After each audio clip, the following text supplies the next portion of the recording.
Setiap pemimpin yang menjabat sebagai presiden di Indonesia memiliki gaya kepemimpinan yang berbeda dari segi dan sudut pandang manapun. Lantas, bagaimana kepemimpinan presiden ketiga kita, yaitu Baharudin Yusuf Habibie? Selengkapnya, simak video ini sampai selesai.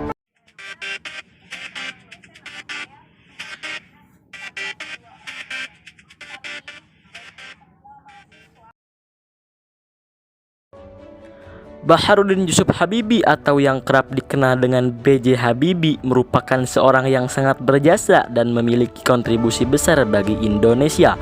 Ia pernah menjabat sebagai Ketua Cendekiawan Muslim Indonesia atau yang disebut dengan ICMI, yang merupakan salah satu organisasi paling berpengaruh pada saat Orde Baru. Tak hanya itu, ia juga seorang teknokrat yang mendorong perkembangan sains dan industri kedirgantaraan Indonesia.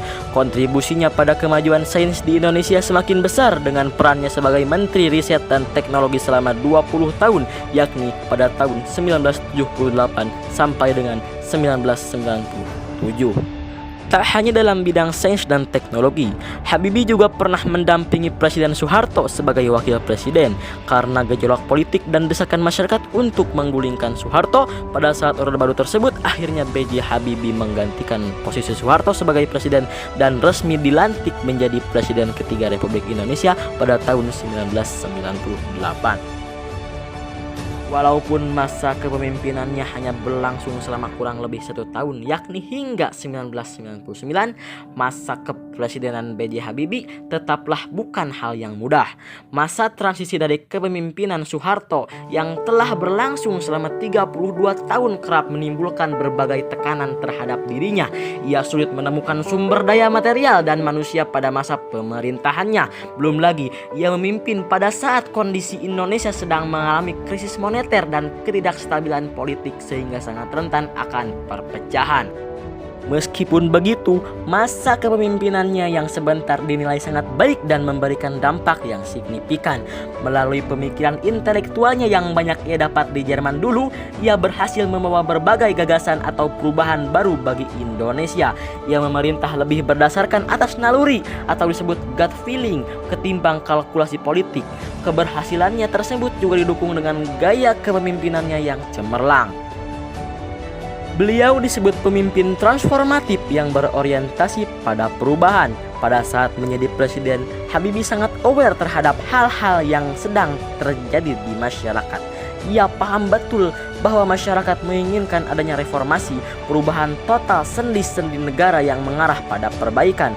Masyarakat ingin pemerintah memberikan kebebasan dalam berpendapat, mendengarkan aspirasi mereka, sekaligus memperkuat partisipasi masyarakat dalam pemerintah. Beliau juga disebut sebagai pemimpin yang partisipatif karena ia adalah pemimpin yang mengikutsertakan bawahan atau pengikutnya untuk bersama-sama berperan di dalam proses pengambilan keputusan. Bahkan Habibie dikenal sebagai Bapak Demokrasi Indonesia. Selain membuat undang-undang kebebasan pers dan pembatasan kekuasaan presiden, ia juga membentuk 3 undang-undang yang bersifat demokratis, yaitu Undang-Undang Nomor 2 Tahun 1999 tentang partai politik, Undang-Undang Nomor 3 Tahun 1999 tentang pemilu, dan Undang-Undang Nomor 4 Tahun 1999 tentang susunan kedudukan DPR dan MPR. Prinsip demokrasinya juga digunakan pada pengambilan keputusan terkait masalah Timor Leste. Dalam menyelesaikan masalah tersebut, Habibie lebih memilih untuk meminta pendapat rakyat dengan melakukan referendum. Referendum tersebut menghasilkan suara bulat 78,50%. Rakyat Timor Timur memilih untuk berpisah dari Indonesia dan hanya 21,50% yang menghendaki otonomi khusus di bawah Indonesia.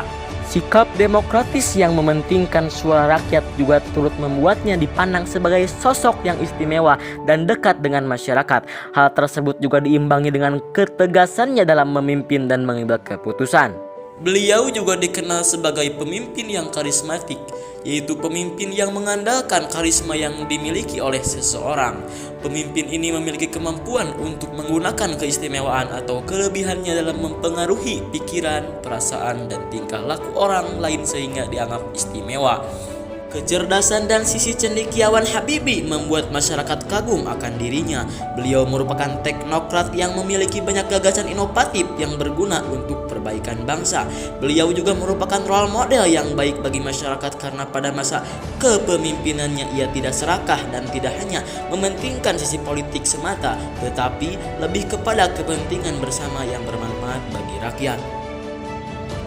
Masyarakat merasa bahwa Habibie merupakan sosok yang memiliki kemampuan dan dapat membawa masyarakat pada keadaan yang lebih baik. Kepercayaan masyarakat juga semakin diperkuat dengan bukti nyata atas perubahan yang telah ia berikan kepada Indonesia. Habibie merupakan sosok pemimpin yang patut dijadikan contoh bagi pemimpin masa kini. Kepribadiannya yang demokratis dan pemikirannya yang cemerlang mampu mengantarkan masyarakat Indonesia pada pintu demokrasi. Kerja kerasnya selama memimpin juga membuktikan bahwa kita dapat mengubah masyarakat menjadi lebih baik. Bahkan ketika dalam kondisi terpuruk, tergantung dengan niat dan tekad yang dimiliki oleh pemimpin tersebut, kita akan bisa bangkit dengan sebaik mungkin.